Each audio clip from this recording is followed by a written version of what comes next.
Hello everybody and welcome back to another episode of Game Dev Tycoon. Today we're going to be developing the game within the game. So we go up here and have a look at this topic. We have Game Dev right here, which is pretty cool.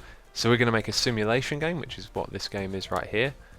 And we're going to do it on the PC like this game, and we're going to use our latest engine as well, but we're not going to add MMO support. We're just going to do a large game that's aimed at everyone, but we need a name for the game. So we'll call it Game Devception. How about that? That looks cool. Okay, and looking at the time as well, wasn't it month 6, week 1 that E3 starts? So we get it in the right time for the hype from that, which is good. That'll help with sales. And let's start the development of this. Okay, so software development kit is now available for research. Let's quickly go over there and actually start that off. What do we want to do here? Now we did want to do the expansion packs, however I don't know what's going to lead to that. I was thinking of doing hardware next because that means we can develop our own console. However, I've just realised that probably Codename Grid would be the one, so we'll be able to distribute our expansion pack over the internet. Yeah, that's going to be the one, isn't it? Okay, so we're going to start that. We're going to adjust the research as well because we want to get that done as soon as possible. But let's have a look at who's been assigned to what. Oh, this is a simulation game as well, so we want to focus on the engine, not so much the gameplay, and pretty much nothing on story and quests. So let's add mod support, and let's go with this advanced physics. I don't think we've really used that before. Okay, save to cloud. Let's get rid of that one. Okay, that'll work right there. And then gameplay already has a bunch of stuff ticked. However, let's go for the cooperative play as well. So we'll get rid of the steering wheel and the gamepad. Yeah, that right there will do. Okay, so Luke is doing gameplay, which is his speciality. We have Sergio on the engine. I'm not sure if we actually want him to do that, or if we want Sebastian Todd. I think we're going to put Sebastian on that. And then Jennifer is doing story and quests, so that's fine. Okay, and let's just bump the budget up. Oh, I keep getting interrupted when I'm trying to do that. Let's go with large booth. So we're going to put this up to 2 million. So hopefully that won't take them too long. One thing I've noticed here, if you have a look at the Dungeon Warrior sales chart, the red meter goes up over time, and I'm going to assume that as more people buy it, more people are playing. So that's why that's going up. Okay, right, so second set of sliders. We want to focus on the level and the AI, but not the dialogues. So we will just go with better dialogues. And level design, we're going to add that right there. We're going to add the expensive ones this time around because we don't normally do that. Okay, so who is going to do the level design? It's Philip, I think. That's actually a good choice. And then we're going to have to put Sergio on the AI.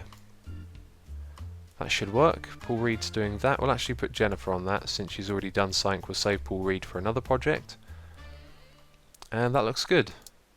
And we're going to use our multipliers. Must not forget to use the multipliers. Okay, and we've been interrupted again. Get interrupted a lot playing this game. Although there is no more story stuff because we've reached the end of the game. So that's a few less interruptions right there. 1.5 million people attended. That's good. Let's use these multipliers up here. I haven't got any multipliers for myself yet as well, but I did start specialising in the graphics, which is what I'm going to be doing at the end of this. And what was the other thing? I'm sure there was something else I needed to do. Oh, that was it. I need to do some marketing. But I'm going to be doing graphics. You can see I've been selected for that. Sergio has been selected for world design, whereas actually I think we should put Paul Reed on that. And then Luke for sound. So this being a simulation game, we do want to focus on graphics. But we also want to focus on sound and world design as well. And that right there should do, I think. And so we're going to have to take off one of these. I think we will take off the open world and day-night cycle like that. Does that combination work? No, it doesn't. Okay, we'll go with those ones. Just want to double check everything. Okay, so I'm glad I did because Luke has been overworked here. That's why we double check things. But doing sound, we want design as well as tech, however. I think Paul Reed's the only person that could do that. Oh, we can actually get him working on both. Okay, that works. And now we want to do our marketing. So we'll just do a small campaign for this one. Hype has jumped right up there, over 300. And looking at our design and tech points, it'd be nice to break 1,000 on this one. I'm not sure if we're going to be able to do that. And actually it looks like we might. That's cool. Okay, so we'll let the points go up to over 1,000 on each if possible. And there are a ton of bugs to get rid of. There's over like 200 on that game. Maybe there was a lot of bugs when they made this game, eh? Okay, so the bugs are gone. I think that's the highest hype we've ever had for a game as well, or maybe the one before was over 400. But it looks like we're going to fall a little short of 1,000 tech points. Just waiting for the hype to drop. And we've got 2 bugs to get rid of there. Okay, that's it, we're going to finish it. Oh, and we got 1 more bug back in. Great, cheers. So we got a new record on tech, even though it didn't break 1,000. We got all of the multipliers right. So let's release the game. Okay, and salary increases for our staff. And some new research available as well. A virtual reality headset. Very cool. Okay, let's see. Well, it looked high at the beginning and then it dropped down to a 7. Same with this one here, another 7, and a 6, and another 6. I'm not sure why that was so low. Felt like I got all the sliders right, I don't know. Let's see how much it sells. Okay, we'll let the 2 weeks go by. And now we will look here at the game history. So despite having a low rating, it's actually sold quite a lot in its first 2 weeks. That is a good sign. Well, at least for money it is. Not for the quality of the game. But we have taken a dip here. Look at this. We were doing, you know, in the 9s, and then we've dropped down to 7.75 and a 6.5. This one has made a lot of profit and will continue to make profit, and this one looks like it could be quite profitable as well. But I guess the thing to do next is to develop another game. However, codename Grid is almost done. We're going to go over here and adjust the budget to 3 million just so we can finish that off as quick as possible. And now we've racked up 1 million sales on Game Devception, as it was called. Okay, so I'd like to do a round of training. However, there's only a couple of things I think I want to train in at the moment. So myself, I want to get the boost, and I think actually we'll get a couple of people doing research. So Paul Reed's our research guy. What can we add for the next game engine? Expansion pack. Aha! Yes, we want that right there. Oh, so maybe we didn't need codename Grid. We actually just needed the expansion pack. Researched. Oh well. And we'll get the software development kit as well. So we'll get Jennifer on that. And that will leave us with next to no points. Actually, what we'll do is do a little bit of contract work right there. The 4 of them should be able to do that. And then we'll get a few more research points from that, which will help with training. Okay, there we go. Let's do a bit more. Create custom engine. No, what am I doing? Contract work, that's the one. Oh, that looks like a bigger contract right there, actually. So it's a good thing those two finished their research. We've got that done just in time by the looks of it. Okay, cool. And have a look here. The green bit is down below, so obviously it cost us more than the sales that we made.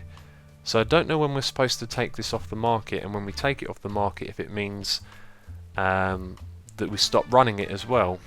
It's going to be really interesting to see what happens there, but we'll leave it for a little bit longer. And we're going to... Oh, we can develop an expansion pack now. We don't even need to create a game engine for it, but we'll just do a little bit more contract work. Let's get all of this done and then spend those research points.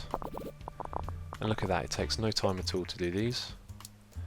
And the money isn't really important. Okay, do another one. In fact, I'll skip this and I'll be back when I've done all of them. Okay, I've just done a round of training, sent everyone on holiday. We've also started work on the hardware in the R&D lab because the other one had finished, which is going to help with our distribution of sales. We're now losing a lot of money on Dungeon Warrior, so I think what we're going to do is actually just take it off the market and then see what happens. But if we go and create an expansion pack, that one right there, I've actually selected it already. We're going to do this for Dungeon Warrior. So I had a quick look at this. It seems like you can't change any of this. That's interesting. MMOs cannot be small or medium, but you can't change any of the other things down here. You can change the game engine as well, which is interesting. So we will call this More Dungeons. That's the name of our expansion pack. Okay.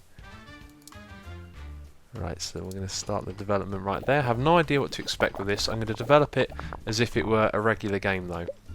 So we have Luke Harper on this. We need to adjust the sliders for an RPG game, so we need story and quests. Not so much on the gameplay or the engine really. Let's go with something like that. That looks alright. So we want to select as many of these as we can. Well, 2. We need to keep that one in. Let's get rid of advanced physics. Okay, looks like that's going to have to do like that. And then gameplay, we just need to get rid of one of these. And that'll work right there. Okay, so who's doing what? It's probably selected everyone that I would select. Yep. Okay, cool. And yes, I forgot about this. It is time for E3 or G3 as they call it. Only got a small booth, so I don't know how many people that's going to attract. 4.2 million. And we placed at 40. Right, let's use the multipliers. Okay, games with new topics. Well, that's not something we're doing, unfortunately. But the hype is starting to roll in, and actually we're going to take this off the market now, which it's not letting me do, which is strange. Maybe I have to do that when I'm not developing a game. Considering that I'm developing an expansion pack for that game, that would be really stupid to take it off the market. So we won't do that, so it's a good thing it didn't let me. But anyway, the next set of sliders we need to focus on dialogues, level design, not so much the AI. So we'll go with something like that. We'll get rid of that one. And we will go for... oh no, we can't even select that. There we go, okay. So who's going to do what? Let's see. So Jennifer's been overworked. We will put Paul Reed on that one. I'm going to do graphics. I was tempted to put myself on that for a second there. So Philip is doing level design. And Sergio is doing artificial intelligence. Actually, I'm going to put Todd on that. We'll save Sergio for the last part of the game. If we have a look here though, we've got 3 sliders to do last of all. We might not have... I think actually what we should do... where's Paul Reed? We put Paul Reed on artificial intelligence? That wouldn't work. Let's put Luke Harper on that one. There we go, and then Sebastian Todd will do one of the sliders in the last bit. Yeah, I think I might have been stretched if I hadn't made that change. And the hype is going up. Let's put a bit of fuel on the fire. Let's do a small campaign. Get the hype going. And look at this, the sales are starting to come back up for our game. Maybe it's because people know that there's an expansion pack on the way. That's interesting. Okay, so I'm doing that part there. We're going to put Sergio on the sound. Actually, this doesn't work out at all, does it? We're going to put Sergio on world design and Sebastian on sound, which is a bit of a compromise because we need more design on that than we do tech. But we're going to balance it like this. And we actually need to get that down quite a way because we need more focus on the graphics. There we go, so graphics is 100%. Sound can't have the soundtrack as well. There we go, that should do. Can we add 2? No, we can't. And no one is overworked. There we go. That should do. And we're going to do a little bit more marketing. This time we're going to go with a large campaign. Get the hype right up there. And the sales are starting to come back over here, you can see as well. In fact, you can see what it's going to do when it starts rising, because if it's got red at the bottom, then you know the green is going to be on top. So that one's going to make a loss. Okay, 433 for the hype. The design is definitely a record. The tech is a little bit behind though. We can use some more multipliers here, but we tried that before and it didn't really work, did it? So we'll just get rid of these bugs as always. Wait for the hype to drop. Okay. I've just noticed now that this thing costs us $1 million a month to maintain, which is an insane amount of money. Okay, let's get rid of that bug and then we're done. So good management was the only multiplier that we got there. And Luke Harper has leveled up. Let's release the game. That is fine. And the reviews have come in. It is an 8. That is okay. And a 7. Possibly a higher one there, a 9. Okay, overall I'd say that's pretty good. That's an 8. So better than our last attempt. Now what does this do to the sales? Look at that. I guess all the people that have already bought the game are now going to start buying the expansion pack for it. So that's why it's making such a large amount of money. Let's go have a look at our game history. So it's going to contribute to that same game again, isn't it? So we have made a profit overall. However, if we don't keep on top of that, then it's going to lose money over time because of the development cost. But hardware is almost done. Let's actually go over there and just... Oh, well, we didn't even need to do that. Okay, so we can even create our own gaming console. It would not be cheap and it would probably take us a few years, but maybe we could even trump the likes of the M-Box or the Play System. Yes, let's absolutely do that. We're opening up a hardware lab. And that's now ready. Okay, that's cool. So what we're going to do now is drag the budget of this all the way down. We'll get someone working on AAA games, I think would be the next thing to do. Actually, we should probably do the own convention first, since that doesn't cost as much. So we're not gonna spend much money on that at the moment. And look at this thing. We have our own hardware lab. This is the place where we can create our own game console. Before you start, you must make sure you have a lot of cash saved up. Building a console isn't cheap. When you are ready to start, simply click on the screen to access the action menu. So we can develop a console. Okay, it's a costly undertaking. Not only do you pay a big chunk of money up front for the project, but you also have to pay for the hardware lab crew. Only attempt to create a console if you are confident that you have enough capital. Okay, so when developing a console, you can decide on how your console will look like and decide on the technical features as well as the quality assurance budget. The more sophisticated your technology is, the better the console will fare against competing products. The more budget you reserve for the QA, the better the quality of your console will be. Oh, that's a cool looking console. And they're just different colours. Ah, cool. I want to have a look through these quickly. Oh, so we only get 6 in total. That's a bit lame. So how much are we talking about? 30 million. Okay, so we have 273, but we need to keep, you know, having an income. Plus, I don't know how much this costs. Actually, you can see up here there is a budget per month.